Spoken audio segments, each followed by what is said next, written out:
Italy? Whiskey? Ah, Italy you could never look at my secret. Oh no, suddenly Hello, Libby!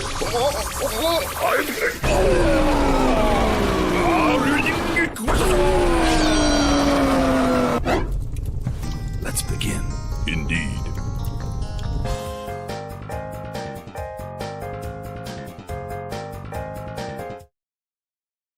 Hello, everybody, and welcome to Honey Badger Radio. My name is Brian, and I'm here with our special guest, Teal Deer. And we're going to be talking about some... I'm going to just go out on a limb and say that it's pretty dark. There's some dark content afoot. And we're going to be, like, exploring it and discussing it. And, I mean, do you think that's fair to say, Teal Deer? Yes, I do have a slight confession as to why I emailed you about this topic. Okay. For some bizarre reason, Amazon decided to dump a bunch of this weird, degenerate stuff into my recommendations. I think I understand why it did it, and that's a story in and of itself. But well, I'm curious now. It's completely innocent how I found all of this stuff. It's actually kind of funny, but getting into this and reading through some of the things that I read about these sorts of books, I had a momentary existential crisis and was just like, I need to talk to someone about this. It was full on like, what the hell is going wrong with the world? This is awful. I need someone to share my pain. Mm-hmm. And I thought of you. Well, thank you. I'm glad that you were so considerate and thought of me when you looked at all this degeneracy. So I just thought I need someone to suffer. Brian, that'll do. It's okay. This is what I do, I guess. All right. So so you came across this through Amazon. And then you emailed me about it, and we're gonna like talk. We should probably just try to set this up, okay? So, let me put this on the screen. Oh, for some reason it's not doing the. Let me get the website up. I don't know why it was up and now it's not up. I don't get that. But here we go. So there's this subgenre, right? Or genre of literary erotica. Yep. Does it have a name? This like, I was trying to find, like, a name for it. Like, it's essentially where women or mothers punish their sons by essentially raising them as girls so that they will learn a lesson about how to treat girls. Is that, like, a fair way to put it?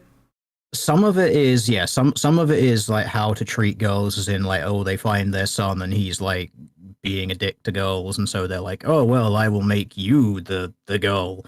And some of the other ones is a lot more overtly just like something that the woman is doing for her own enjoyment.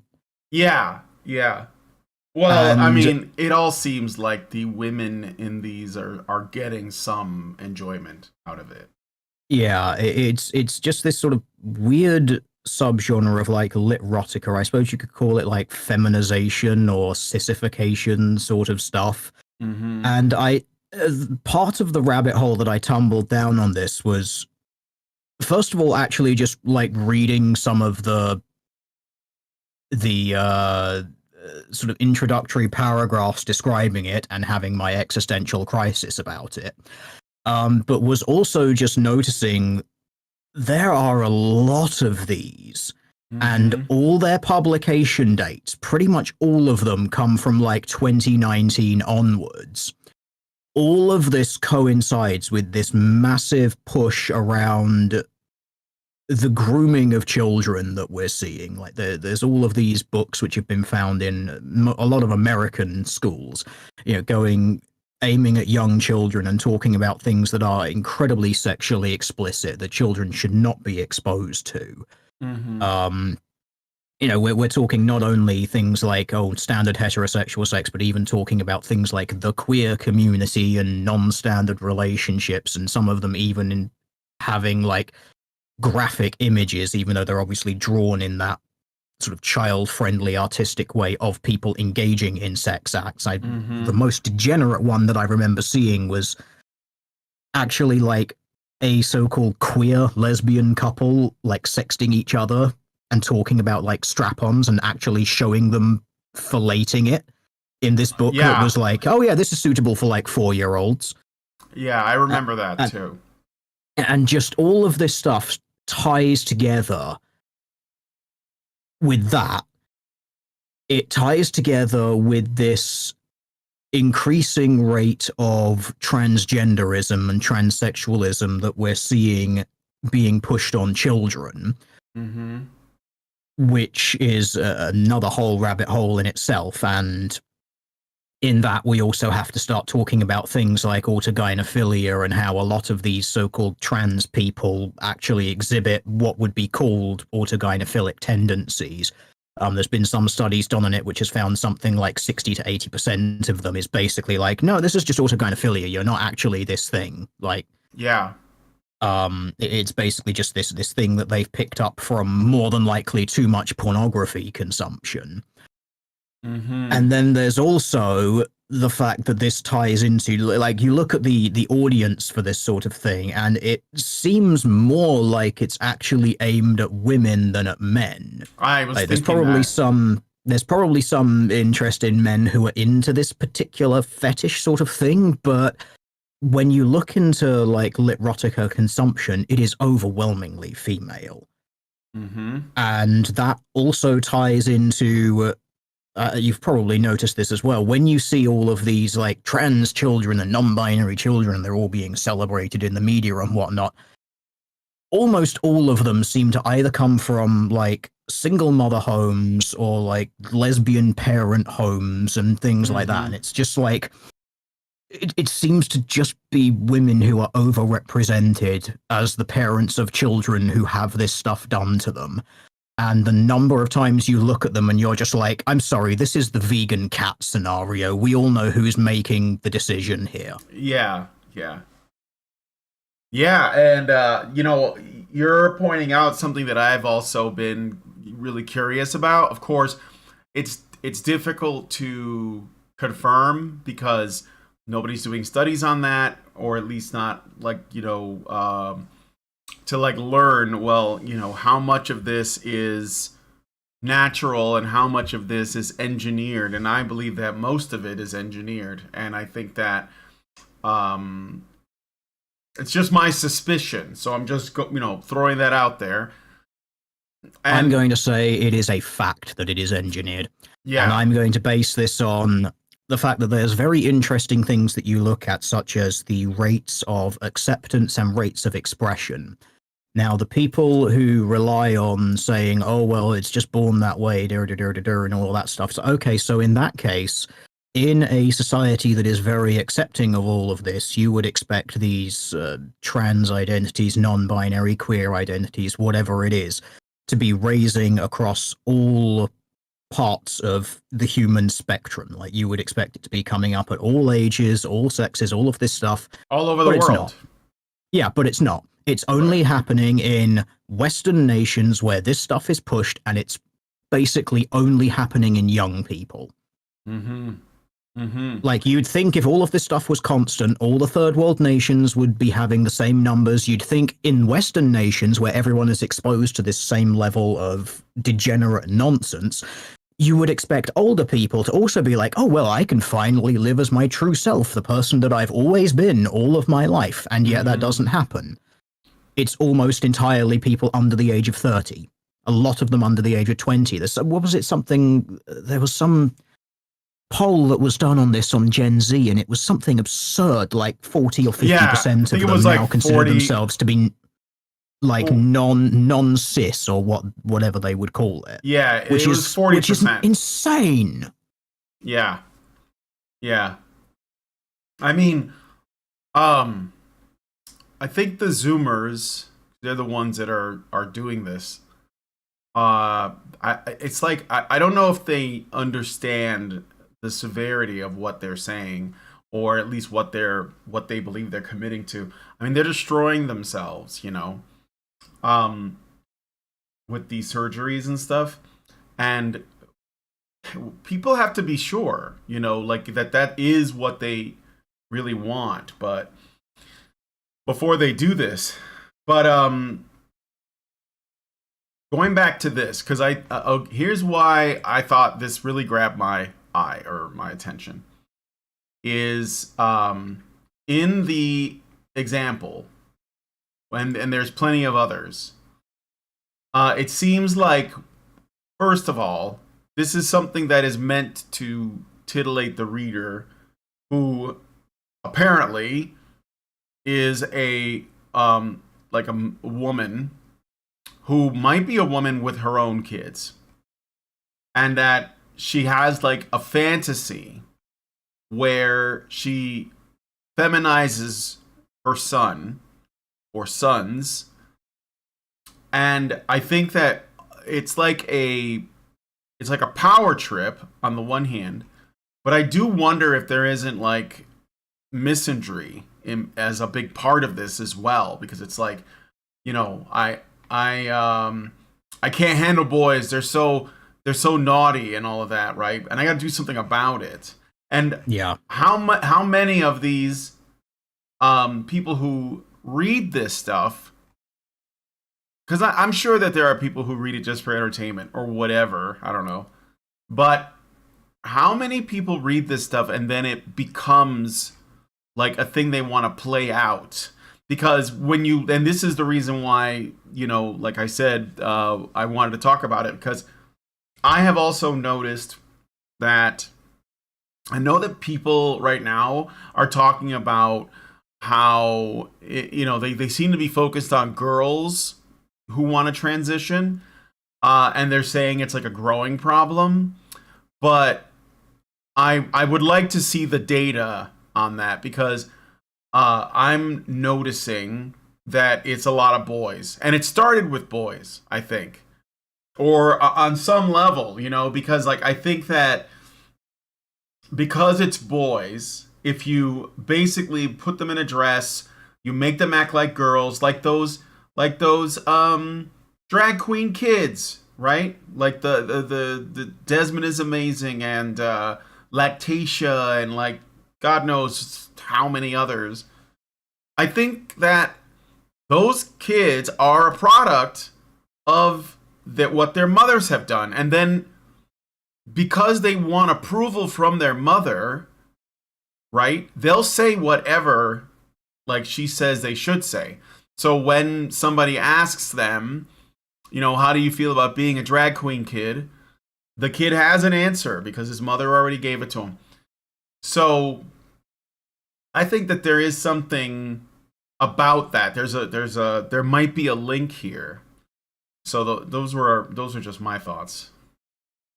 Yeah, one thing which I do notice about this, and I'm not sure how I want to take it, but it's an interesting one about the demographics of the trans, the trans women versus the trans men. And by odd coincidence, I actually found a thread on the internet about this, and which sort of brought this up. And it does again seem to be like, why is so much of this around trans women, which is men who become women, and not so much about trans men, that is women who become men? Like, why do you seem to see that so much more? And some of it, I think, has to come down to sort of possibly some of the feminist rhetoric around things like the male privilege. Yeah. But other ones, I think, is just that it's just the inherent differences between men and women butt up against each other a lot more that way around as well. Insofar as it's like, if a man goes into like women's sports, it's very obvious. If a woman goes into men's sports, well, no one notices because she loses everything. So no one cares. She's not going to really, like, I don't think there are women in men's sports because they wouldn't be able to compete at that level, sadly, but it's true. But like, even then, like, she would just be somebody who failed, because I think that in general, trans men pass better. So, you know, as men, so like, they don't necessarily have to tell anyone, but like, they're not going to do well. I mean, that's going to be, you know, really obvious. Somebody's saying that there are. I'm sure that there are some. I'm saying, like, but I don't think that they're not operating at a high enough level to where it might even be considered an issue. You'd have to be quite a beastly woman, basically, you know, to begin with. Night Motorcycling says NFL has female kickers. The MLB is pushing to get more women on board, and there's a lot of female coaches. The NFL has more. Are they competing against men? Yeah, I mean, if they are, they, yeah. Well, of course they are. Okay. So, you know, I mean, look, good luck. That's all I can say. I'm just saying that in general, men are going to do all of that better because it's physical. So, yeah. All right. But anyway, so should I like read some of this? I think going back to the topic, it's very, I just wanted to bring that up because I think it's more interesting that we are seeing a lot more feminization than we are masculinization. And these things are, I think it was another reason why I sent that email to you about it, was just saying, like, hey, all of this stuff is like unidirectional. Like, I have not seen any of these talking about trying to make women more masculinized. No. I even tried searching for it at this point, and it's like, no, this is very obviously one way. But yeah, if you just want to like read through some of the little synopsis things, I can send you several others, and we can just see our souls slowly leave our bodies as we go through them. Yeah. All right. Well, let's take a read of this. This is sort of like a preview or a summary. Turning My Son into a Pretty Little Girl, Kindle edition. By the way, this costs $3, and I don't know, it's like 15 pages or something, so not that long. When my son complained that I was being too clingy and that he didn't want to be a mama's boy, I knew the perfect solution. I would let him be a mama's girl. A lot of moms these days are discovering the joy of having a son who can also be a daughter. The truth is, girls are much better behaved, they are smarter in school, and they are simply a pleasure to have around the house. Notice there's a little bit of like, kind of a feminist way of looking at the difference between boys and girls here. Like the idea that women are or that girls are better behaved and that they are smarter. I don't know if this is, you know, I don't think that is not relevant. I'll just put it that way. When my son started to get older and act out, I began to wonder if maybe I should start to raise him as a girl instead. And once he started to get rowdy and rude around girls at school and in our neighborhood, I knew I had no choice.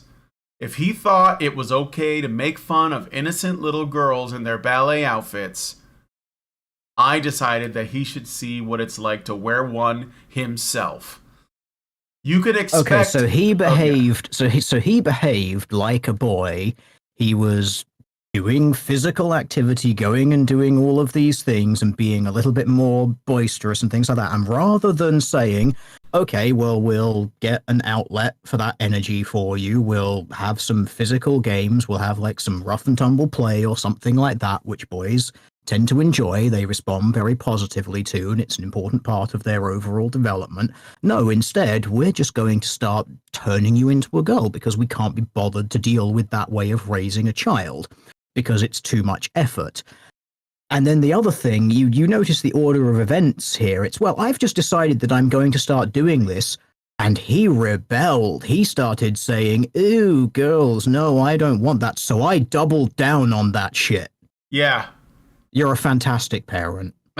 Even though obviously you don't exist, you're fictional, but yeah, you're brilliant. You should definitely have children. Definitely. You can expect your son to be reluctant at first, but this is an essential part of the lesson. It was relatively easy to get my son to dress like a girl at home. It was harder to get him to start going to school in a girl's uniform and to take ballet lessons. I would advise you to arrange play dates for your son with friends in small groups so that both he and his friend will get more comfortable with the idea that he is going to start living as a girl. Now, this doesn't even sound like a story. This sounds like advice. Doesn't it? Like, it's like, who's reading this? Someone who's reading this and going, oh, that's a good idea. Right? So yeah, you might be tempted to sort of look at these things and say, oh, no one reads this trash. It's probably just like some semi-AI generated garbage. It might be. It has 54 ratings and 3.5 stars up. Like, people are reading this, unless those are also AIs. There's other ones, again, 69 ratings, some stars, other ones. Like, they're all kind of double-digit ratings. Some of them are triple-digit ratings. Now, either all of these ratings and reviews are also bots, which is possible. It's just bots, writing things for bots, being reviewed by bots, writing things for bots. Yeah, the internet is dead. We all know it, apparently, these days. But on the off chance that actually the internet is not completely dead and everything is just AIs and bots trolling bots, there's something there, and there's an audience, and there's clearly people involved in this. Yeah. Oh, I could see this totally being a real thing. And it's like the mothers are getting off on it. That doesn't surprise me. Like, this is just, it makes sense. And there would be that this is like a weird power trip fetish thing. Yeah, because you find women who talk about this all the time. Like, there are podcasts and things and blogs you can find. You don't even have to go to like the extreme batshit in places like Tumblr to find it. Like, you can find this sentiment floating around some normie places. Like, if you've got parents who have like a boy and a girl, and it's not uncommon for them to sometimes say, oh, like, just the girl was easier to like get through school and they do better and all of this stuff. And they might not explicitly then just be like, and so my son must be a girl or raised as well. They normally, like, most of them will not go that far. Like 90-something% of them will not go that far. But it's not an uncommon sentiment that floats around. And this is something which has been brought up, like, I mean, even if you look at sort of some of the male-focused therapy people that you can find on YouTube, people like Tom Golden, who have spoken about, like, how boys are raised, the differences in psychology between boys and girls. Right. And sort of pushing back against this very sort of feminized way of, like, the education system works and whatnot, and like how it's all structured to prefer girls' methods of learning as opposed to boys' methods of learning. And you look at things like the overprescription of certain ADHD and attention deficit drugs, things like Ritalin and whatnot, and how it seems to almost always be pushed on boys as opposed to girls to calm them down and get them to behave like the girls. Yeah, exactly. Yeah, that's right. The medications. They are essentially, the idea is that boys are not learning in the same way that girls do because they have, all this energy and they're more hands-on and all that. And so instead of like giving boys an education that is better suited to their demeanor, they just medicate them, and that would make them like girls, like quiet and I guess, well, in the boys' case, they're probably also just kind of, what's the word I'm looking for? They're just kind of drugged. They're just drugged up, okay? What I will say is, if you do this stuff, it makes it very easy for the majority female teachers to control them. Mm-hmm. It's almost like that might be an influencing factor in some of this stuff. That young boys don't effectively have male role models throughout the entirety of their education. Mm-hmm. They don't. It is interesting. So yeah, while they're basically, sitting there stoned, they are better behaved, easier to control, and more obedient, or at least that's the idea. Just like the girls, and they're not going to rebel, they're not going to question, and this is something that is kind of like inherent to men, is to basically be, questioning and suspicious and critical, and they don't want that because it undermines their authority. So, they do this. All right. You can expect... Oh, I already read that part. But I do want to read the rest of this. Okay. Naturally, my goal was to help my son understand girls and women better by experiencing life as a girl himself. So, again, making boys live as girls for what? So that the boys will understand them better. So that they will have sympathy or want to... It's like the... what is it they do in Canada, I think it is? Like the walk a mile in my shoes. Where, men are supposed to put on high heels and march or something. It's kind of like that. Which, by the way, is humiliating. Naturally, I also wanted him to discover just how fun it is to be a girl. At home with me, he easily confessed that he enjoyed dressing up. He was just afraid of what the boys at school would think. I told him that having guys notice your pretty outfit isn't always such a bad thing. So not only is she like feminizing him through his clothing, but she seems to be interested in literally turning him to a girl, or at least, trying to make him gay. Yeah. And there's always, it's a little less clear with this one, but if we go through some of the other ones, there's always this sort of underlying code of like, he secretly wanted it. Yeah. Like he's secretly enjoying, like, you see, again, there's this person saying here, like, oh, he confessed to me at home that he was totally on board with this. Mm-hmm. Yeah, okay, if you say so. Whoa. Again, is your cat vegan by any chance? Yeah.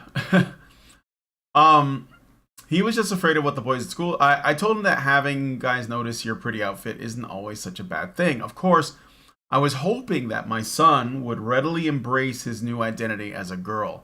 I really wanted him to be a daughter. It's so fucked up to say that.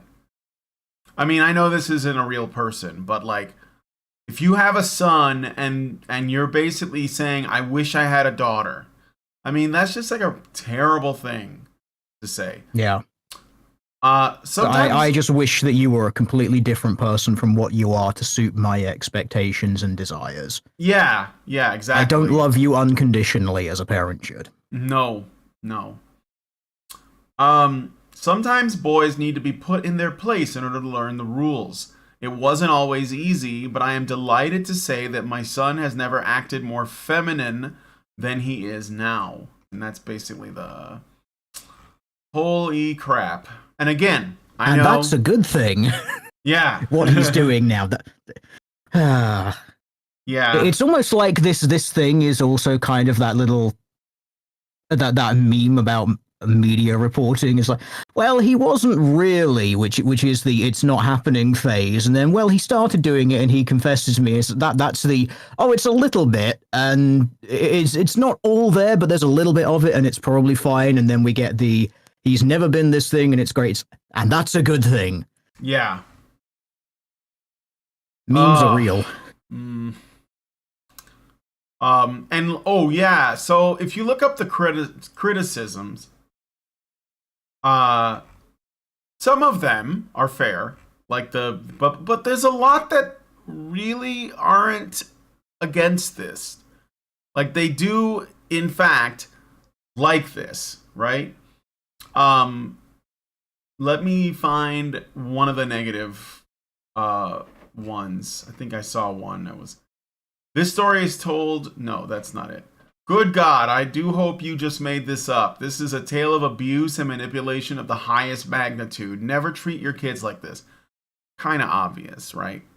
Yeah. But we've got a couple of top reviews, which are from the UK, which obviously that's going to be localized to me, so that's why I'm seeing them at the top.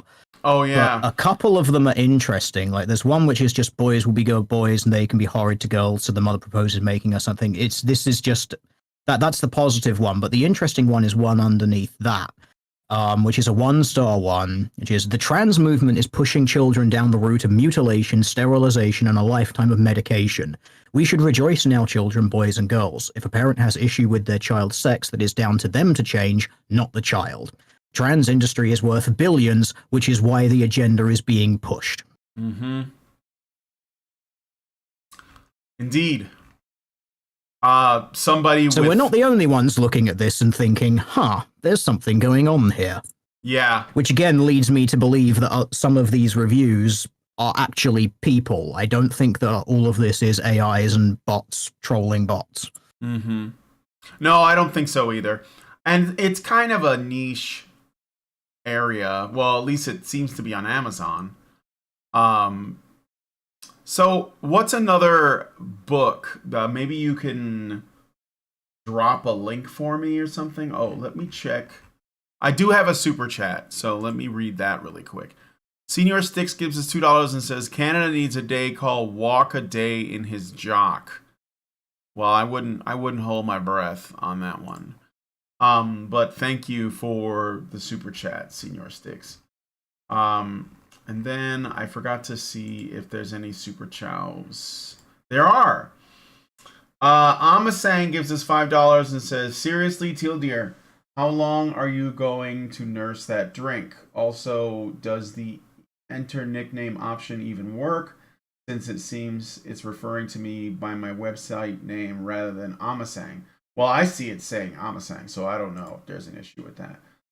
Michael Emmerich Winberg gives us $5 and said, my daughter said boys are stupid, throw rocks at them, so we moved to Iran. Okay.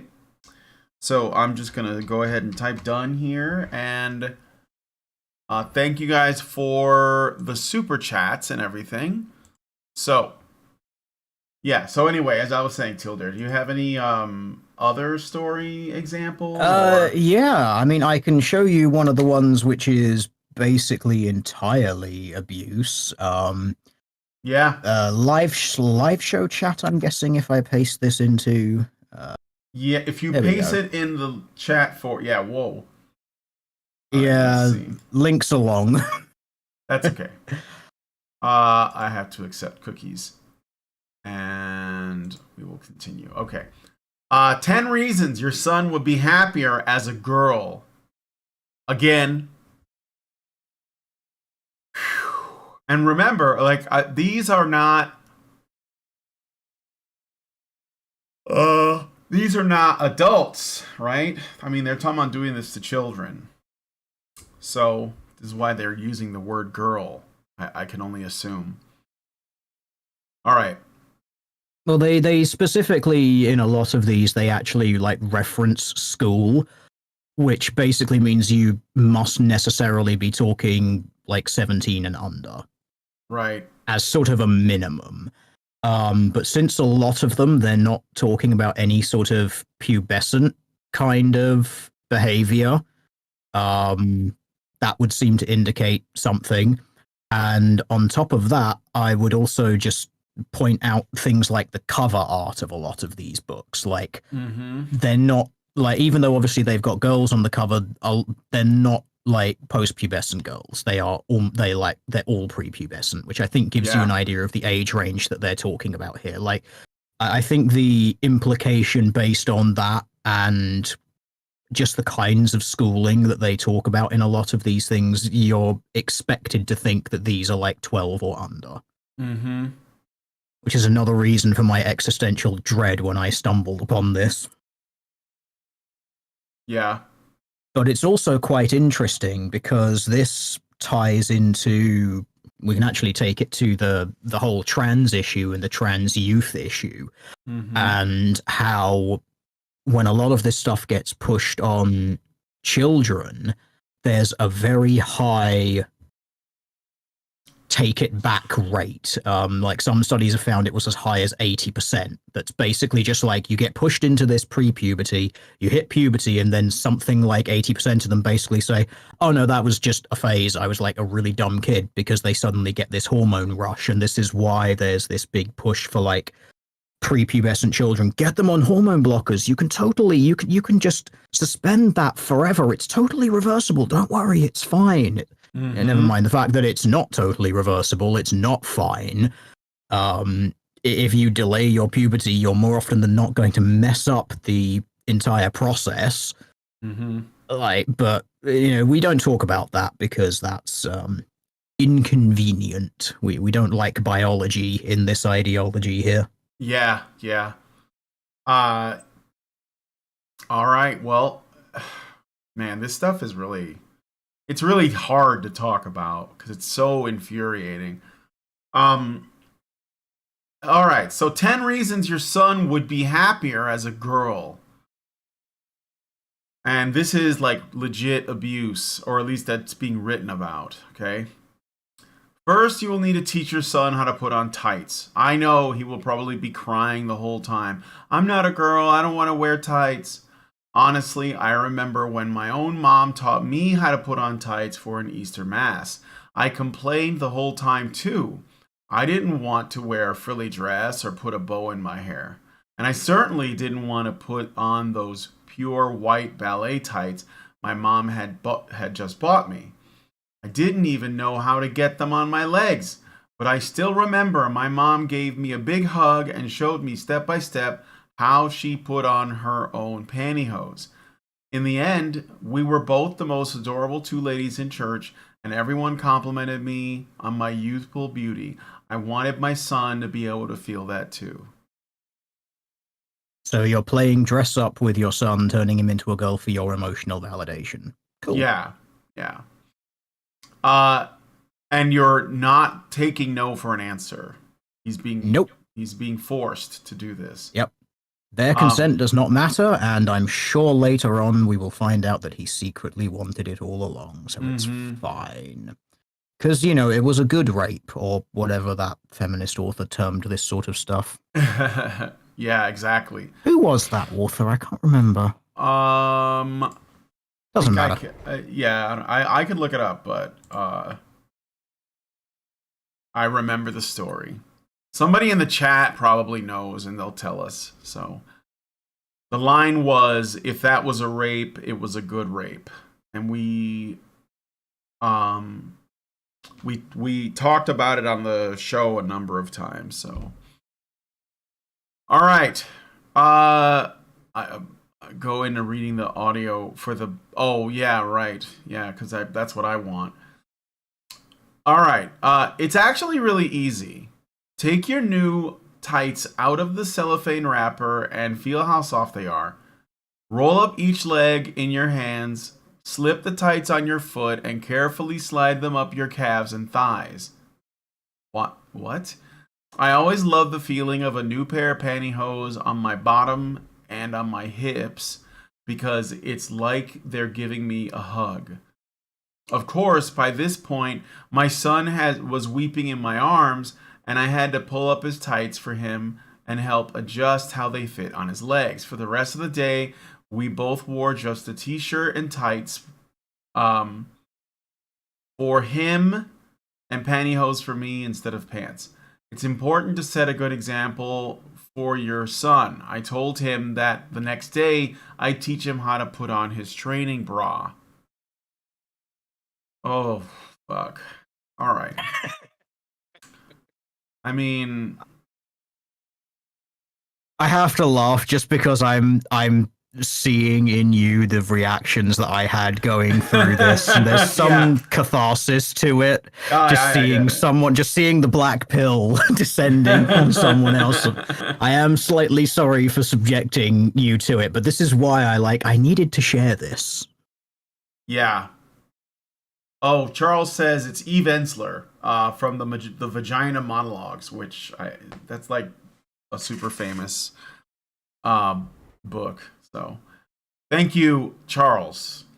I got a super chat from Xeranx and says the good rape author is Eve Ensler. Thank you, Xeranx. Yeah, we're good.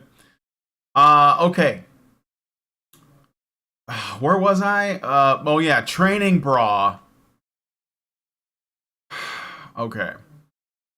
For me, the decision to turn my son into a girl was easy.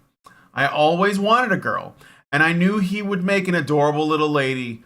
Most of all, I just wanted to share all the fun things I used to do when I was little, but which he disdained as too girly. Naturally, it wasn't so easy to convince him that he should start playing with dolls and wearing a dress and tights instead of pants every day. Nevertheless, I think the difficulty in transforming a boy into a girl is part of the fun. I don't think anyone will tell you that raising a child is easy. The ritual of petticoat discipline is the most gentle, kind, and maternal form of discipline out there. And when my son started to act out, I knew it would be the right method for him. So, petticoat discipline is maternal. It's a maternal form of discipline. And this is what she believes is most important on how to get her son to submit to her. Because that's basically what is going on.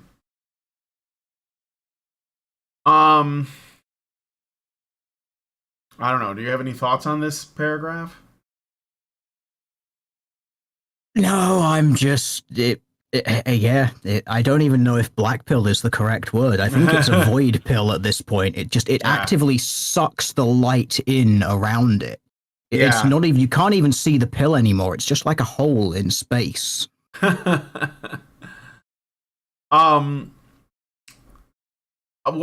Okay. Before I finish this off, so there is something extremely anti-male about this, right? That should be obvious. These stories are all about how there's something dysfunctional about boys, and it has to do with their sex. Okay. Yeah. And it's centered on that, and that something must be done about their sex. So the answer is to raise them as though they are girls, and they will eventually, one way or another, adapt to their new, life or their new identity. And the masculine part is just like, it's poison. It's the enemy. It's like, what's his name? James Cameron. He made a comment about how testosterone is, some kind of poison, and something needed to be done about it. And I think that's like a popular sentiment. Yeah, it does seem to be one which is rising quite a lot, but it's something that the seeds have been sown for this for so long. Mm-hmm. And this sort of thing, I think, is just sort of the latest symptom of it. And again, I also think that not only is it basically just anti-male sentiment, which frankly we're used to at this point in time, But I also think that something that can't be overlooked in this is the clear joy that these fictional women are supposed to be experiencing. This is supposed to be some sort of thrill that women get from pushing it onto men. It's sexual. Yeah, it is. Which obviously, given that it's a subgenre of Litrotica, isn't exactly a surprise. But my God, if you want to talk about like weird fetishes, like this Yeah. is, I mean, this is like on the same tier as like the John Money experiments Yeah. sort of thing. It's like the reason that we look at that guy and think, yeah, there's a reason we think that everything you did was pseudoscientific. Unless you're one of the people who believes in the nonsense that he spouted, at which point there's totally no ethical abuse there whatsoever.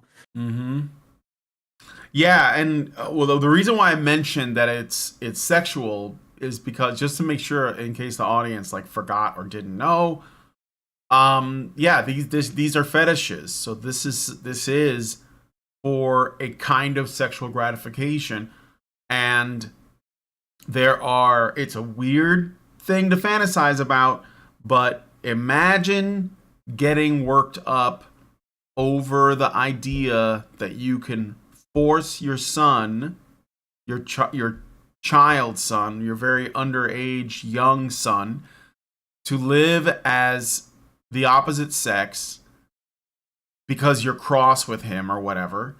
And that is like that whole thing is where their pleasure is coming from. Is this like ability to do this?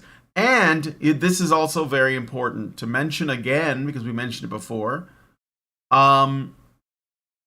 This trend that we're talking about, this trend of literotica, it's very recent. I mean, like, it probably always existed to some degree, but there's been a massive growth in interest and production of this only in since 2019 or something. All of the ones that I looked at, it's 2019 onwards. I could not find anything from before that. Yeah. So if there is a sudden or growing interest in these stories, and it only goes back a couple of years, and that happens to be the same time that all of this like child grooming and this like the drag queens and these people that are essentially trying to convince children that they might be trans or non-binary or something. I mean, I don't think that's an accident. Like, I mean, that seems to be a correlation. And I know I'm going to say something really controversial here. I don't think it is, but there does seem to be a link between trans people, or maybe a subset of trans people, maybe even a majority, I'm not sure, and other queer folk. So there seems to be a link between that and fetishes, like a really strong one. And why would I say that? Well, I mean, you could see it for one. Do you know the guy who works for the government, and he looks like Matt Damon? He's like bald headed. And yeah, he's been like arrested twice for stealing bags from airports. Like, he did it a few days ago, and then he did it again. It was like today or yesterday, very recently. And when you look at that guy, you could be like, okay, that guy's gay or whatever, right? I don't care. But then there's all these other photos of him in dog costumes and whatnot, and it's like, that's not, I guess to me, there's a big difference between your sexual preference, in terms of whether or not you're gay or straight, and your fetishes.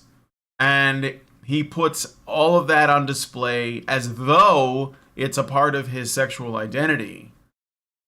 And I think that that's like a an intentional misinterpretation of alternative lifestyles, in my opinion. And so these women are engaging in something very similar, except that I don't think that they would get into a lot of trouble if they did this to their sons. I have No, this they'd be feeling. called heroes, stunning and brave, all that stuff. Yeah. But anyway, my point is that like the whole the whole like LGBTQ I guess like culture is I think that it is built on and it is mostly driven by fetishes, not necessarily like gaining a clearer understanding of what it means to be queer or whatever. I think it's about fetishes, and I think that it's just about normalizing them and asking, people of all ages to accept it or even like celebrate it, and that also goes for children. That's my suspicion. So yeah, no, that's I would agree. This is what it's entirely about. This is I've been following this stuff for so damn long now. I just look at this and I'm like, yeah, no, this isn't about you just wanting a right to do what you want in your own bedroom and all that stuff. No, this is you wanting to put your sexual fetishes out into every single aspect of your life and to force other people to play along with your fetishes and your delusions. That is what so much of this is about. You can, and this is why I mentioned the autogynephilia connection earlier. There's been some research done on it, which is obviously very heavily suppressed because it's inconvenient for these people.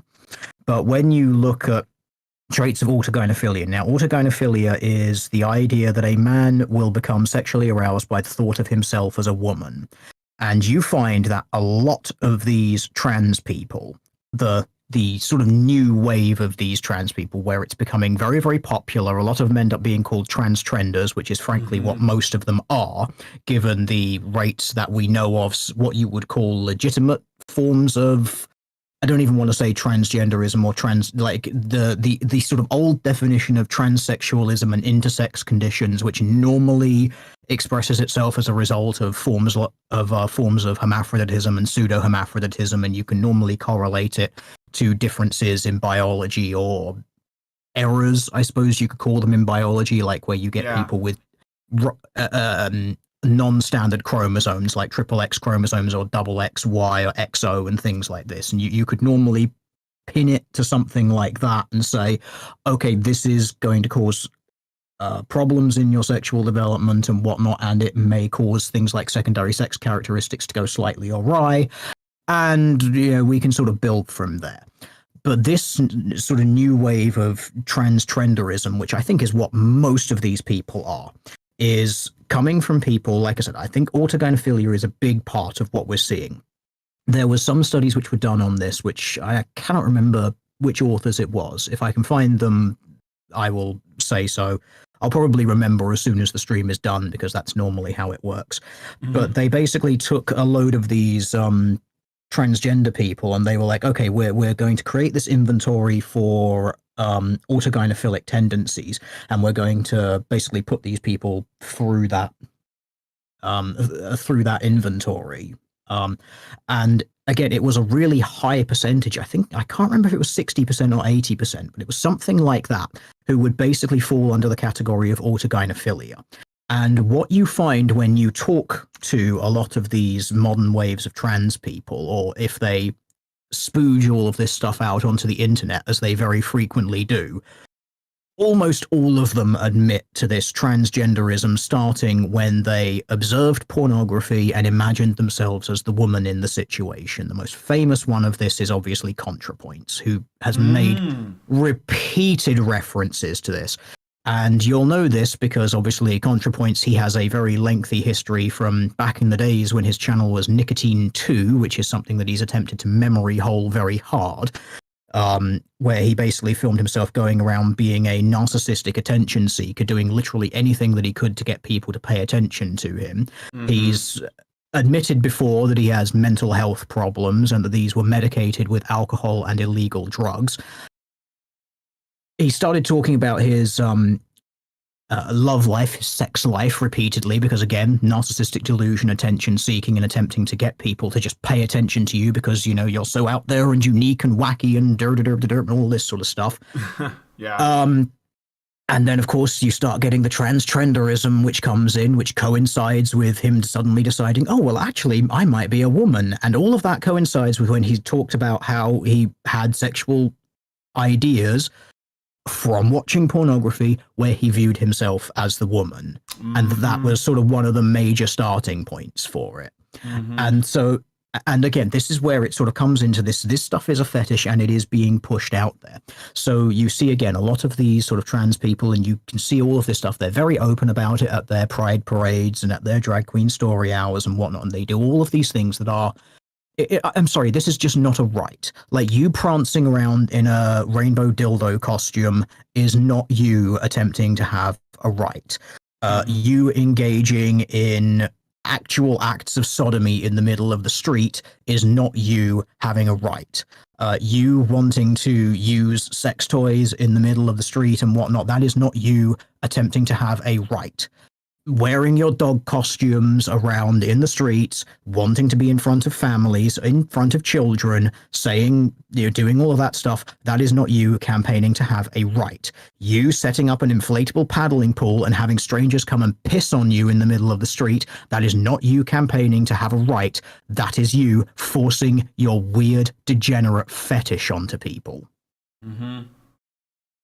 And that is what so much of this is. And when you come into the trans angle and this turning sons into daughters things, to bring it back onto the topic, this is just all attention-seeking narcissistic validation. And part of the validation is getting other people to buy into your delusions, to force them to capitulate to what you say that the world is and how you say that you identify at any particular day. And this, I think, is why there's so many cases of these people creating hundreds of different genders, hundreds of different pronouns, and you have to get all of them right, because if you don't, then you are a bigot. And you have to do all of this stuff to cater to me and my feelings, because if you don't, then you're making me feel unsafe, you're trying to kill me, you're literally genociding people. Please validate my delusion about what I am and what I say I am, because I think these people actually get off on it. Like, there is a psychological, like they get a dopamine hit, and I don't think it's just a normal dopamine hit of haha, I got one over on someone. No, I think these people actually get sexual validation out of it. Yeah, which ties into the whole sort of things like autogynephilia. It's like, oh, well, you see, I don't actually look anything like a girl, you know, with my 6.5 foot tall, broad shoulders, 5 o'clock shadow, or full beard and whatnot. It's like, but you know, you need to call me she, because if you don't, you're genociding people. I'm sorry, but I just think these people get off on it because they have mental problems, and no one is willing to point this out. And you're not going to get people in the like mental health community pointing this stuff out to them, because they'll lose their jobs. Which again ties back into this, you need to coddle these people because they're protected. And I think that this sort of stuff is just enabling. I think it's just enabling. It is just enabling behavior for people with mental illnesses to go from there. Like, I don't know really how to end that. It's just, I think that is what so much of this is. Like, even if you look at, who was it? I think they were Canadian. It was about the Bill C-16 thing and the compelled speech, and they were like, oh, don't worry, we're not going to use this to force you to call people by pronouns. You're not going to get fined and arrested for it. And then literally as soon as that bill passed, one of these, you know, trans, queer, non-binary, whatever YouTubers pointed out, if you don't call me by my pronouns, that's against the law. I remember so literally the thing that you said was not going to happen is the first thing that you went to as soon as that became the case. Yeah. No, you want to compel people to validate your delusions, and I'm sick of playing into it with these people. Yeah, so then autogynephilia, really interesting, because it really does explain a lot. But then it also raises a question, and maybe this isn't. Well, no, I think this is a problem too, and that is trans men. Um, so women who became men, are they? I mean, it could just be that women are a little bit easier to pressure into things, because but like they could also just have like a similar parallel problem, I don't know. I just thought I would mention trans men. I don't think that trans men's lives are as, hard, but I do notice that uh girls, or young girls, young ladies that get um that get like, not hormone replacement, although they do get that, but mostly it's after the double mastectomy that they essentially become suicidal. So I was just thinking, like, is there something to that? Well, that I think is just a realization that they've destroyed their femininity. Because Mm-hmm. obviously, even if you get like the double mastectomy, you don't get the hormones that go into it. Well, you can delay these treatments because obviously you've got to go through however long it takes for the medical procedures to happen. You've got the recovery period and whatnot. And I think, frankly, a lot of them actually hit puberty during that, and then they get the flood of estrogen and progesterone, and they go, "Oh no, actually, I am a girl, but I don't Yeah. look like one now," Yeah, I mean, and that just breaks them. yeah, and the thing is that I don't think that trans men. It's funny. I don't think that trans men, at least not that I've seen, they don't get off on being in men's spaces and like, just kind of uh making it obvious that they are trans men, because I know trans men, and I think that their attitude is probably in line with the average trans person, so I will include trans women in that. But not like, not the new ones, not the trans trenders, is I'm trying to differentiate. But the thing about trans men is they don't get off on, like upsetting regular men. Like they don't, because first of all, most men don't care. So if you go into like a man's locker room and you start like, announcing yourself like, "Oh, I'm a trans man. I just want you all to know in case you like notice that I don't have a penis and I got scars on my chest. Just letting y'all know, um this might be crazy, but if you have any questions about my transition, just raise your hand." Like that's not happening with trans men. But with trans women, uh, in particular, like the people who treat this like a fetish, um, they do. Like they go into women's bathrooms, and I think part of it is, or the main thing about it is to get attention. To, even if that attention is negative, if it's women that are like uncomfortable, or if it's like, people complaining or whatever, because then they get to act righteous. They get to draw a bunch of attention to themselves. And I think that it excites them. So it's like a weird, and again, it's like another weird fetish. Oh, I want to go into a woman's bathroom because I don't belong there, you know? And I don't know. Like it's just something else that I was thinking about. And you also get to force the women to comply with you, Yeah, which that's is right. another sort of quite interesting dynamic to it. And it does make me wonder, there's the sort of joke about certain parts of the incel community and how some of them end up going trans. It's like you couldn't get a girlfriend, so you became the girlfriend sort of thing. Mm-hmm. I wonder if some of that turns, so you find some of that in some of these trender cases as well. Yeah, It's like you didn't get anything before, and now it's like, oh well, you see, I'm just a woman, just like all of you girls. Now comply with everything that I say, and remember, if you don't sleep with me, it's because you're a transphobe. Yeah. Well, this has been wild. Is there anything else that we should talk about, or that you want to show me, show the audience?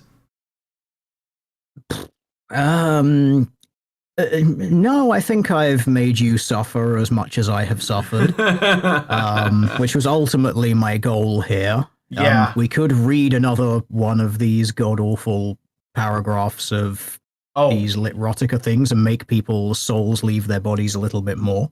I do we have could just stop. Yeah, I do have one more paragraph in the last book that I didn't finish, 10 Reasons Your Son Would Be Happier as a Girl. So, you know, I'd like to hear your thoughts on this, guys. Let me read this paragraph though, because I think that's going to be it. I don't think I need to mention how silly all of this really is. So there's an acknowledgement that it's silly, not abusive, not terrible, just kind of silly. And hashtag just girl things. Just girl things, yeah. Just girly things. Just girl things, you know, when you say that you wish your son was really a daughter and you force him to live a life that he doesn't want to despite his crying and protesting. Yeah. And that is the beauty and the thrill of petticoating and cross-dressing. Your son is going to wonder, is it okay that I'm enjoying this? Let me tell you, moms ask themselves the same exact thing because we know it is a little unusual, or at least most families do it behind closed doors. So now there's like a claim that this is common and maybe even trendy. I don't think that's true. I don't think that most families do that. I think that sick people like you do this. So yeah, it does seem to be a definite minority thing, but they're not wrong about the trendiness. Yeah, and it's growing. Exactly. It's a growing. It appears to be a growing interest. Because we know it is a little unusual, or at least most families do it behind closed doors, and that's part of what makes it exciting. It told my son it would be I think she meant to say, I told my son it would be our little secret that we would keep between us girls, at least until the moment I surprised him and we start to go outside together. It's going to be scary for both of you at times, but don't let that get to you. You can use that to make it more exciting. You mean like you're a horn dog and this is about turning you on? No, nothing worth doing is ever easy. So chin up. It's time to put on your big girl petticoats or panties or whatever you want to call it. So that was the end of that. And apparently there are other books. I Got My Son in Panties, a petticoat discipline story. So petticoat discipline might be well, I don't think it's the whole thing though. It just seems to be one term for it, but yeah, going to that final paragraph though, it really does seem like there is supposed to be this slight sexual thrill that they're obviously intending for their readership to be getting out of it, and I suppose you could tie this into what would be sort of defined as like the momentary pleasure that people can have in things like domination and forcing others to submit to your will and whatnot, which is obviously something that these sorts of books are attempting to tap into, except it's not really a submission because it's not like a voluntary submission thing or even a particular power play thing, because it's like they're a child. They have no, like, they can't volunteer to the submission. They have no choice. Yeah. Which I think is sort of one of the more weird parts of this that I don't particularly like. Yeah, it's worrying. And it seems to me that it's like really, really inappropriate. So, oh, I got a super chow from Zeranx. And I got a super chat from Albert Nada Retro, gives us $2 and says, TL dear, misery loves company. Thanks for sharing. All right, so Zeranx gives us $5 and says, regarding this fetishization idea, I linked a video that might touch on this in Dire Hawk, Brian. This is why I commented on in the past about Leah Thomas and how she is useful for both sides of the argument. Meanwhile, the boys being pushed into transitioning and the men dealing with that being done to them as children are ignored and suffer. Yeah, that's what I was thinking. I don't know how I put this out there so people realize that the lack of compression, is that what it is? Compassion for males allows this mistreatment, and it's usually women that do this. Remember when you covered Lactatia in Canada? The name came from his sister, but his mother was doing everything for him. Yeah, well, I do think that there's something. It's one of those things where you're like, are women doing this on purpose to their sons? To turn their sons into drag queens or lady boys, sissies, or trans women, or whatever, right? Just making them gay. And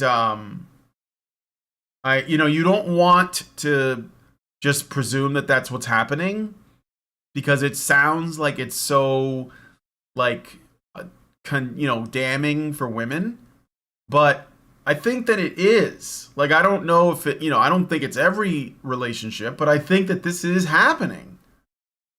I'm quite happy just to sign off to that observation with a Chad yes. Yeah. There is a lot of women who are pushing this for the social cachet that it gives them.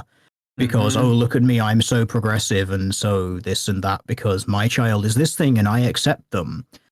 I mean, come on, you just even look at where it's like, oh, this single mother thing and both of her children, oh, one of them is queer and one of them is non-binary. And you look at that and you think, okay, well, if you went by statistics that less than 1% of this thing, holy crap, you should just play the lottery. You'll win every time because the odds are just, you are that lucky. Yeah. Because there is no way in hell, just statistically, unless you are influencing this situation, mathematically, this should not work out. Like, I am 100% sure that a person in that sort of scenario is pushing it. So, yeah, when people look at this and say that I think that there's some degree of women and some part of it that is pushing this, yeah, just yes, 100%. Yeah. And also you have to consider, we can talk a little bit about media consumption theory and whatnot, which might be interesting here. Which is pointing out that a lot of this stuff didn't exist before 2019 and exists now. And you might have some questions about like, well, is this an indication of sort of a growing interest? And I would say yes, because it wasn't there before. It is there now. Okay, that's a thing. But also, I don't subscribe to what is normally known as the hypodermic model of media consumption. Now, the hypodermic model of media consumption, I brought this up on Honey Badger before, but for people who don't know what it is, the hypodermic theory of media consumption is the idea that when people consume a piece of media, it is just injected into them via like a hypodermic syringe. They take on board any messages, whatever that media is saying, uncritically. They have no evaluative skill, etc., etc. I don't buy into that, and neither does basically anyone who has any basic understanding of psychology, because we know that people can be critical and can think about things when they consume media. And so I would suggest that this stuff coming up is not the sort of thing that is pushing people towards this, but the reason that this kind of media exists now and is being produced now is because there is a market for it. This is not creating that market. The market already exists. This is just catering to it. Yeah, that sounds fair. Allison is here. We are coming to the end of the show, Allison. So I don't know if it does you much good, but no, I will if there's anything that would like an answer for, anything I can answer to as a writer. Well, a amateur writer. I'm not really published, but I'm happy to do so. Well, the reason I asked you was because what we're looking at is this kind of erotic fiction called sissification, or it's basically like feminizing boys, and and of course the purpose is so that the reader gets off on the idea of boys being made to live as girls even if they don't want to. And so we were, discussing the narratives and stuff, and so Teal Dare said, well, it'd be nice to hear, get Allison's perspective because she's a writer on the actual writing. But eroticizing child abuse by women. Yeah. Yes. That's what it sounds like. It's just another aspect of the feminine id. I'm guessing that there's some discomfort these women have. What I've noticed, because I've been part of writers' groups for a while, is there are some women who express an extreme discomfort over the feeling of their children in general, but often in specific their boys, differentiating from them, like developing their own individual ego. So in response, they've eroticized this idea of consuming their own child and subsuming their own child back into their flesh, like a smothering mother, or a really, really evocative and horrifying image of this was did either of you watch the film of Where the Wild Things Are? Yes. Okay, so at least I got one of you, so you'll understand, but I'll describe it as well. So Where the Wild Things Are, it didn't really do very well in the box office because people didn't understand that it wasn't a movie for children, it was a movie about childhood. And one of the horrifying images in the movie was where this female monster, this gigantic female monster, swallows the child, the boy, who's the king of the monsters, swallows him. Now she's supposedly defending him, but it's got this real edge of horror and terror to it. And I think there are women who almost like they have this terror of allowing their child to become their own thing.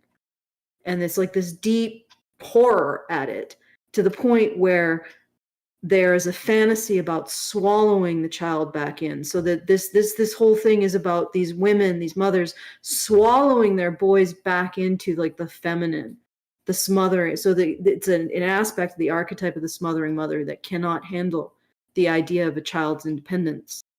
And of course, because we as humans often eroticize the darkest parts of ourselves, they've turned it into eroticism.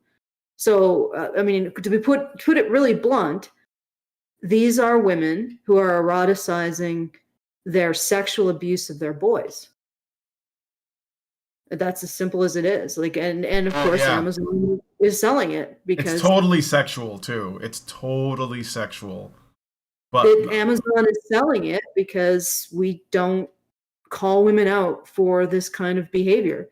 We don't even recognize how dark, that women, we recognize darkness in men, but we don't do the same with women, and we don't call it out, and we don't expect women to hold themselves to account. I remember distinctly in one of my writers' groups, there was a mother who wrote this science fiction story in which they were in some kind of post-apocalyptic wasteland, and the mother in the story had to become impregnated by her own son to continue the line. And everybody in the writers group was like, "Oh God, please, lady, put your id back in your pants." But of course nobody said anything. They just said, "Wow, this is a little bit horrifying." But this is the thing, nobody calls women out for this. Nobody sets them aside and says, "Lady, that is depraved." And look at Amazon. This is being sold through Amazon, right? Yes. Yes. Yes. Amazon is like, yeah, do you think that Amazon would be okay with men selling light erotica about their desire to sexually abuse girls? No. And yet it's okay when it's women. It's astounding. And then when the abuse victims of these women grow up to themselves, and only a minority of these boys will grow up this way, but they grow up to abuse women, to rape them, or become serial killers. The world will be like, oh my God, that's men. That's just masculinity. There's the idea. Masculinity is the prime mover of all evil. We're not going to take a step back and say, hey, what kind of relationship did these men have with the women in their lives, the adult women in their lives? What were these adult women doing to them as children? And because we don't want to look at that, because we find that what was being done to these men as boys was horrifying. And there is a direct causal relationship between female perpetrated sexual and physical abuse and active neglect and male violence. And we don't want to look at that, because God forbid we actually be able to do something about it, because that would require actually calling women out. And we prefer to just live in our little fantasy world in which women are angels. And the fact that this exists is disgusting. The fact that Amazon is just like, yeah, we're okay with this. Yeah. Oh, yeah. Female pedophiles preying on boys. That's fine. Who cares? That's not real pedophilia. That's not real sexual abuse. That's not real child abuse. Let's just do that. It's okay. They get a free pass. Actually, and I know I'm going into this stream of consciousness rant. This reminds me of this Family Guy episode where they had this little joke with there was a woman at a bar who was looking at porn, and the bartender comes over and says, "Madam, you can't look at porn at the bar." And she says, "Oh, but I'm a trans woman." And he's like, "Oh yeah, we'll carry on." And I'm like, this is ridiculous. You're saying that society gives trans women a pass? No. What's happening is that we're giving trans women the pass that we give women. And it suddenly becomes salient to people because most people do not recognize trans women as women. They think they're men. So suddenly men are getting this pass and we notice it. No, but this is the pass we've always given women. Like literally, think about it. There is a genre of fiction being sold on Amazon that is essentially female pedophiles preying on and sexually abusing boys. And nobody has stopped it. Nobody has at some point along the pipeline said, is this appropriate? Because it's women. I mean, I find that astounding. I don't know about you guys. So. It's the fact that it was recommended. That's the thing that got me. Ugh. This was something I wasn't looking for anything even vaguely related to this. There is, I think, a story behind how and why this was recommended, which I could go into, but we'd be touching on a bunch of esoteric nonsense if I were to do that. But I was not searching for anything even within this genre. I wasn't even searching for adult material. I was searching for religious books. And Amazon was like, here you go. This. Weird. But like I said, there is a bit of a story to it, and it is maybe interesting because I was actually looking for books about European paganism, because that's a particular interest of mine, European paganism and folklore stories.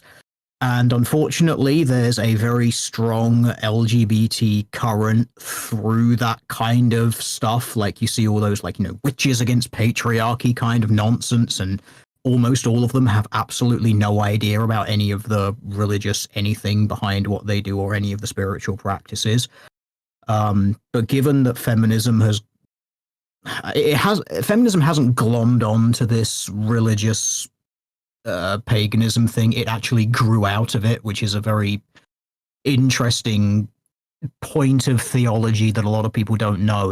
Feminism has a religious basis in something called theosophy, which was something created by Elena Blavatsky, I think that's how you pronounce it, who founded a Theosophy society, and it was bringing Eastern philosophy and Eastern mysticism together with Western mysticism. So it basically took things like the Hindu religions and things like that and combined them with things like Rosicrucianism, Kabbalah, and things like that.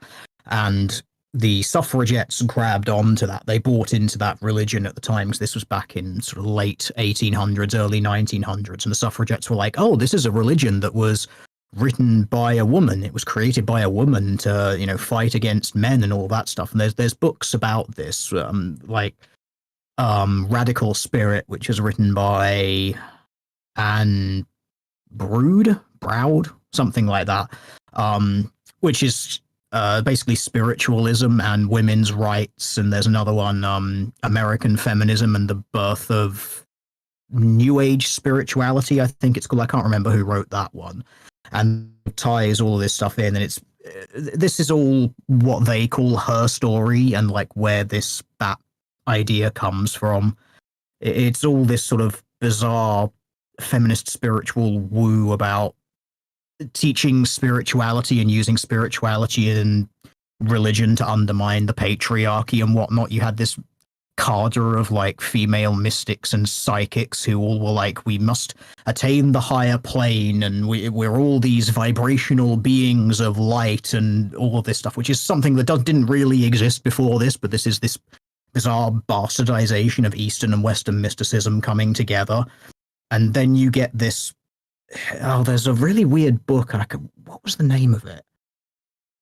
I think it was called like Women's Reality or Women of Reality or something like that.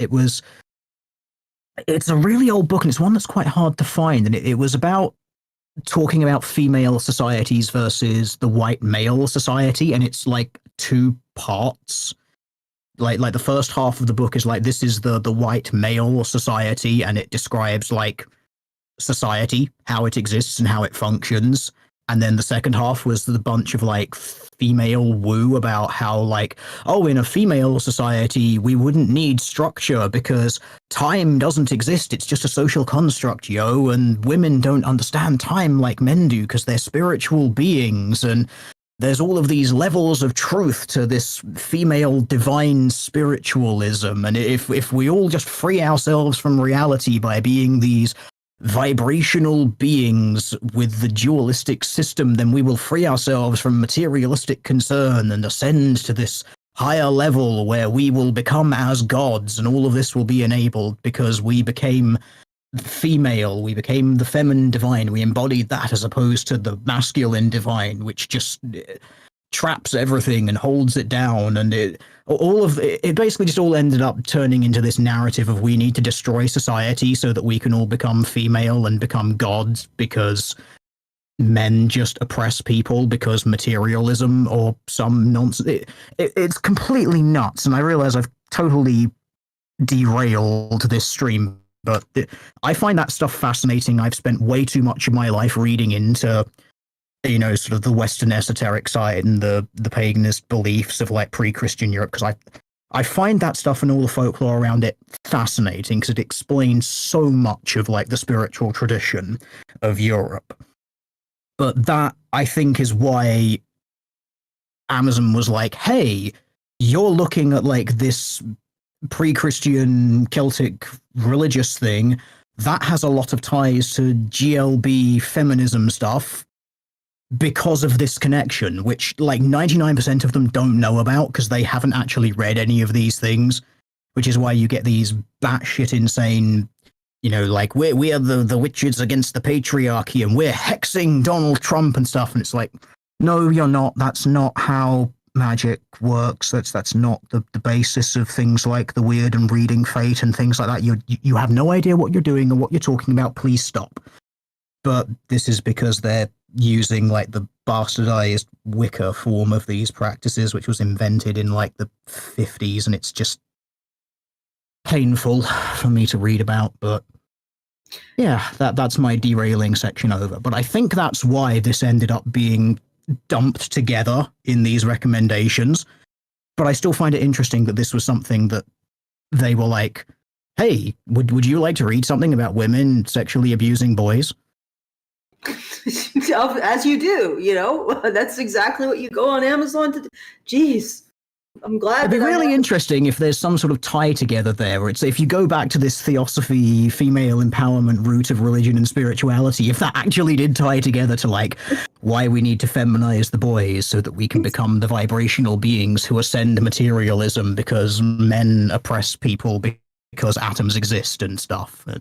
It would be interesting if there probably is some weird esoteric connection there if I looked hard enough, but like I said, the people who read these sorts of things, they don't know any of that philosophical and theological underpinning of their movement. So I think that all of this feminization literature is just women like getting off on sexually abusing boys and no one cares. Yep. I think if you looked hard enough, you could totally find the weird esoteric shit behind it.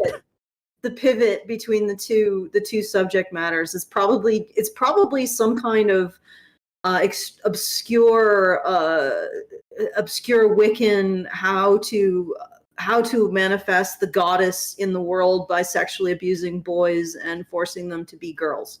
Yeah, well, like I said, there is that book, like Women's Reality, which is basically that. Like, if you destroy the masculine part of society and you ascend to the feminine part, you free yourself from all the bad things. So that's probably the pivot point. It's the idea of freeing.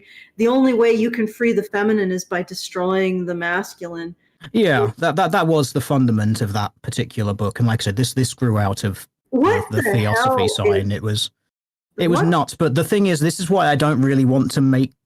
I want to make the link because there is a link, but it's also like I know that the people who write these trash Litrotica things haven't read these esoteric tomes from like the late 1800s. They just haven't. It's fascinating how Amazon seems to be really like, in some ways, hell bent on promoting this stuff somehow. Like if it's just so tangentially related, now I'm worried. Because sometimes I am interested in looking up like Celtic mythology and Norse magic systems and stuff like that. And I'm like, oh my God, am I going to have some of this crap in my freaking recommends at some point? You will. It's like Amazon's like, I see that you're looking at LED lights for seasonal dyspeptic disorder. Do you have any interest in some pedophilic feminist porn of sissification of boys? It's like, not really. Jesus Christ. Just randomly pushing at this stuff. Anyway, the other thing I wanted to point out with all of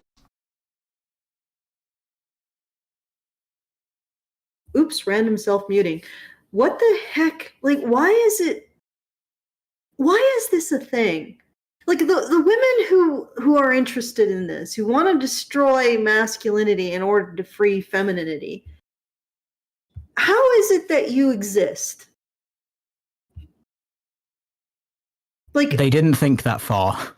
Like, no. Not just how do you exist. Like, how do you wake up one day and decide you want to kill half the human race and then continue to think of yourself as a good person? As a person who should be listened to or should publish things. That just baffles me. A lot of these women really baffle me. Like the shit that comes out of their mouth, and I'm like, geez, how do you function as a human being with that much hate in you? Well, I would imagine some of them, it grows out of, if again we wanted to go the theological side with it, they would say that, well, because we're dualistic creatures, the consciousness is separate from the material body. You can do whatever you like to the material body because the spirit, the essence of the consciousness of whatever you are will then be free. And some of them have this, it's something that's portioned out from a central source, and so you'll just return to the central source. This ties into like Gaiaism and whatnot. Or there's other things like certain takes on the concept of the weird and whatnot is that you are immortal beings that are reincarnated, but you still cluster together, and that the way the weird works, it's how we get the word weird. The spiritual concept is WYRD.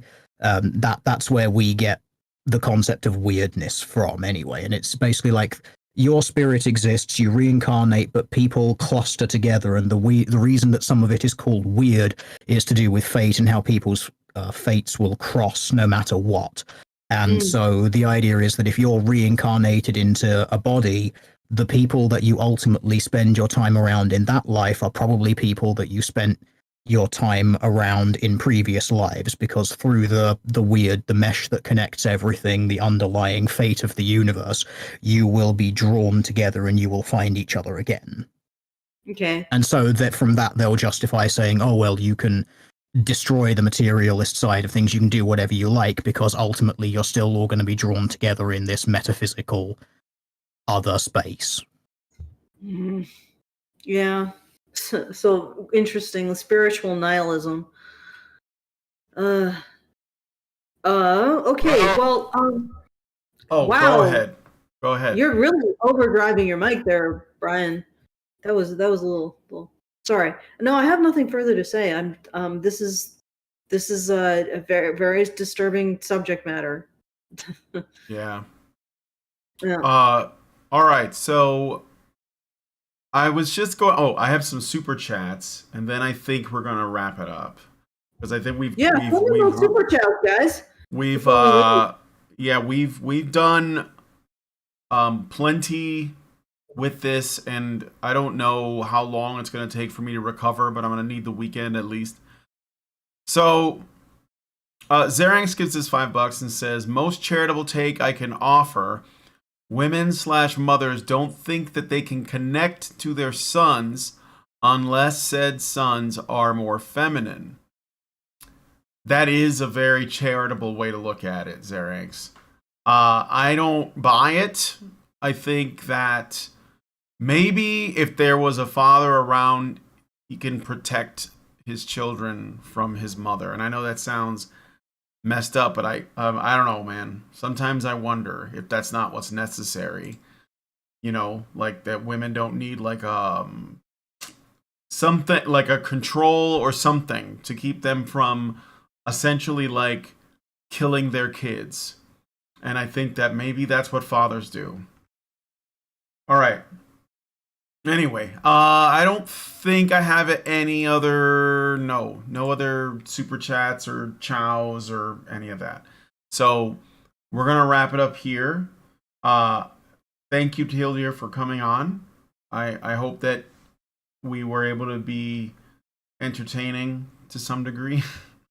While also this disturbing served people. as suitable therapy for me. Like I said, it's got me over my existential crisis that I had when I discovered that this is a subgenre that exists, and just all of the weird intersections and coincidences that arose around it. Yeah. But going through all of this, I don't think there's any reason to give these people a charitable interpretation. And not much as it is fun to go on about the underlying theology and metaphysic behind this stuff, I don't even think they deserve that as a charitable explanation. I think these people are just sick degenerates, because there's no way they're going to know any of that stuff. Like they don't know any of the basis behind it. I think these people are just awful, and they revel in their awfulness, and no one is ever going to point it out because they're female, and so it's not going to happen. Yep.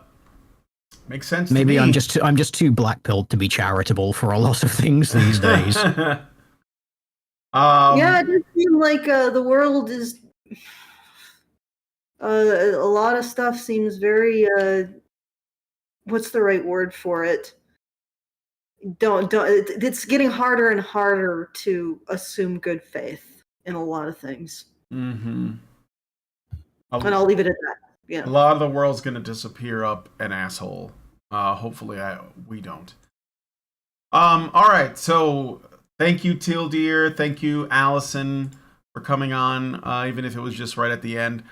And thank you guys for joining us. If you guys like this video, please smash the like button. Subscribe if you're not already subscribed. Hit the bell for notifications. Leave us a comment. And most importantly, please share this video. Sharing is probably the best thing you can do for the channel. It allows us to reach more people, obviously. And yeah, between that and the like button, I think that those are the biggest things. So thank you guys so much for coming on today's episode of I called it the Fireside Chat because I thought, well, I'm having a chat with Teal Deer. So and we will talk to you all in the next video. Men's rights activists are machines, dude. Okay? They are literal machines. They are talking point machines. They are impossible to fucking deal with, especially if you have like a couple dudes who have good memory on top of that too. Holy shit, you're fucked.